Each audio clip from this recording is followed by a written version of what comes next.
சேலம் மாவட்டம் கருப்பூர் பகுதியில் உள்ள இந்தியன் ஆயில் நிறுவனத்துக்கு சொந்தமான இந்த கேஸ் குடோனிலிருந்து நாள் ஒன்றுக்கு 30,000 முதல் 50,000 சிலிண்டர்கள் ரீஃபில் செய்யப்பட்டு தமிழகத்தின் பல்வேறு மாவட்டங்களுக்கு அனுப்பப்பட்டு வருகிறது. குறிப்பாக சேலம், நாமக்கல், தருமபுரி, கிருஷ்ணகிரி, வேலூர், கள்ளக்குறிச்சி மேற்பட்ட மாவட்டங்களுக்கு இங்கிருந்து சிலிண்டர்கள் அனுப்பப்பட்டு வருகின்றன. ஆனால் கடந்த 2 நாட்களாக அந்த வணிக பயன்பாட்டிற்காக பயன்படுத்தக்கூடிய சிலிண்டர்கள் ஒரு சிலிண்டர்கள் கூட இந்த பகுதியில் ரீஃபில் செய்யப்படவில்லை என கூறப்படுகிறது. இதன் காரணமாக அந்த சேலத்திலிருந்து செல்லக்கூடிய அந்த 11 மாவட்டங்களுக்கும் அந்த வணிக சிலிண்டர்கள் தட்டுப்பாடு ஏற்பட்டிருக்கிறது.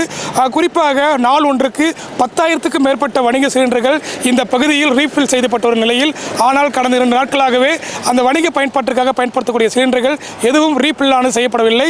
இது மட்டுமல்லாமல் வீட்டு உபயோகத்துக்காக பயன்படுத்தக்கூடிய சிலிண்டர்கள் மட்டுமே இந்த பகுதியில் ரீஃபில் செய்யப்பட்டு இங்கிருந்து அனுப்பப்பட்டு வருகிறது.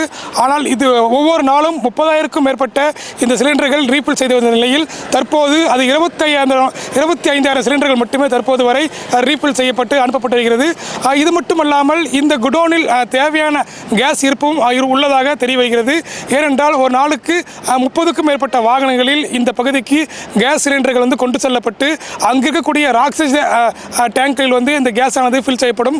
ஆனால் இன்றைய தினம் இதுவரை 3க்கும் மேற்பட்ட அந்த கேஸ் லாரிகள் மட்டுமே இந்த பகுதிக்கு வந்திருக்கிறது.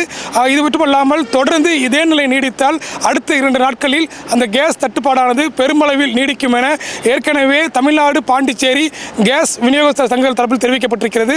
ஆனால் இருந்தபோதும் அரசானது வீட்டு உபயோக சிலிண்டர் மட்டுமே அதிகப்படியாக ரீஃபில் செய்து பொதுமக்களுக்கு எந்தவித தடையும் இல்லாமல் அந்த வீட்டு உபயோக சிலிண்டர்கள் சென்றடைய வேண்டும் என தெரிவிக்கப்பட்டதன் காரணமாக தான் தற்போது வரை இந்த பகுதியில் வணிக பயன்பாட்டிற்கான சிலிண்டர்கள் ரீஃபில் செய்யப்படவில்லை.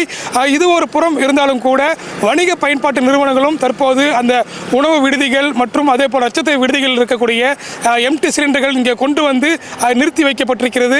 ஆனால் அந்த சிலிண்டர்கள் எதுவுமே இதுவரை ரீஃபில் செய்யப்படவில்லை. தொடர்ந்து இதே நிலை நீடித்தால் அடுத்த 2 நாட்களுக்குள் இந்த வணிக பயன்பாட்டுக்கான சிலிண்டர்கள் தட்டுப்பாடு ஏற்பட்டு முற்றிலும் அந்த வணிகங்கள் முடங்கும் கூட நிலை ஏற்படும் அபாயம் உள்ளது. இருந்தபோதும் இந்த பகுதியில் இருக்கக்கூடிய இந்த குடோனிலிருந்து வீட்டு பயன்பாட்டு சிலிண்டர்கள் தொடர்ந்து அனுப்பப்பட்டு தான் வருகின்றன. குறிப்பாக சேலம், நாமக்கல், தருமபுரி, கிருஷ்ணகிரி, அதேபோல் விழுப்புரம், கள்ளக்குறிச்சி, வேலூர் ஆகிய பகுதிகளுக்கு நாள் ஒன்றுக்கு 10,000க்கும் மேற்பட்ட சிலிண்டர்கள் இங்கிருந்து அனுப்பப்பட்டு வருகிறது. நாள் ஒன்றுக்கு 35,000 சிலிண்டர்கள் அனுப்பப்பட்ட வந்த நிலையில் தற்போது 10,000 முதல் 20,000 சிலிண்டர்கள் வரையே அந்த பகுதிகளுக்கு அனுப்பப்பட்டு வருகிறது. இதே நிலை நீடித்தால் வீட்டு உபயோக சிலிண்டர்களுக்கும் பாதிப்பு ஏற்படும் அபாயம் இருக்கிறது.